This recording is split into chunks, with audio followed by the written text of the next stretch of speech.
My Lords, I rise to speak to the Amendment 45 tabled by my noble friend Baroness Sugg, and also to strongly and emphatically support the amendment moved by my noble friend Lord Farmer.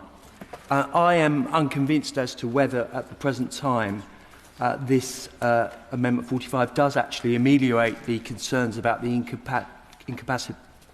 incompatibility with the European Convention on Human Rights, and I'll be interested to hear the Minister's specific answer to Baroness Sugg's question. I do believe, however, that this amendment is still disproportionate and is a significant attack upon freedom of speech and thought. Firstly, the amendment seeks to criminalise those who are, quote, influencing any person's decision to access, provide or facilitate the provision of abortion services. When compared with Clause 9, this is still extraordinarily broad and could potentially cover a whole range of innocuous activities. Now, I know there's a value judgment to be made between handing a leaflet to a vulnerable woman, offering financial support or housing support, but what about silent prayer, as we've seen examples more recently? And this amendment does not actually exclude the outside of private property. So anyone who is in their private garden or in their own car expressing their conscience could be criminalised. My Lords, for a law which specifically proposes to limit fundamental freedoms of speech, expression and even thought, should we not be very specific about which behaviours are being disapproved of and where? And yet this amendment is indiscriminately applied to every clinic in the nation.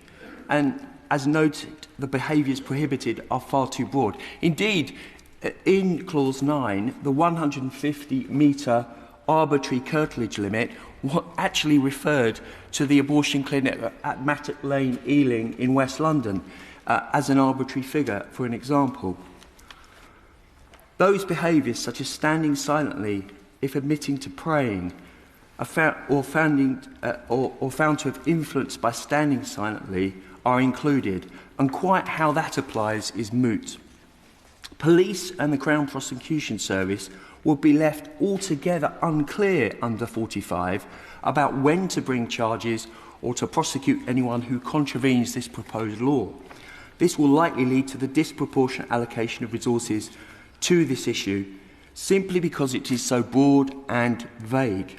And I think, as we've seen in recent cases in Birmingham and Bournemouth of Isabel Vaughan Spruce and Adam Smith Connor, who were arrested for silent prayer within the areas of two different PSPO buffer zones, that took people significantly by surprise, as they were not aware that in this country silent prayer had become criminalised.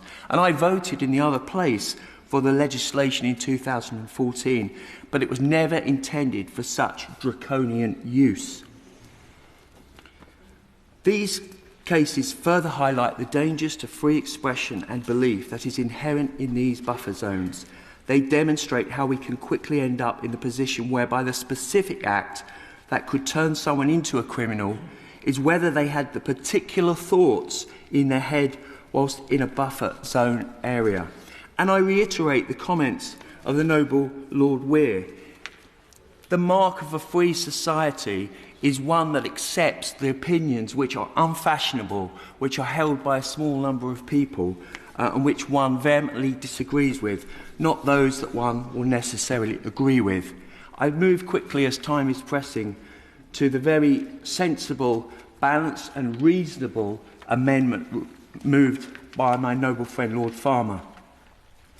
Given the serious limitations on freedoms that Clause 9 and Amendment 45 would impose nationwide, it is prudent to conduct a review as to whether there is a significant issue based on the evidence, and if so, what specific measures are needed to solve the issue.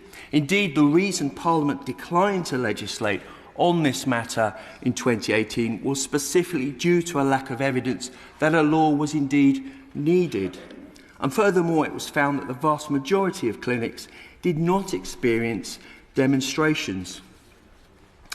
Indeed, in the age of iPhones and social media, it seems to me if the sort of harassment being claimed from the other side of this debate was so prevalent, then we would see much more of it on social media and wider media networks. But this is not the case, and the government reiterated yet again last autumn that that was their settled view. And since the review in 2018, that they continue to keep the matter of abortion-related protests outside clinics under review.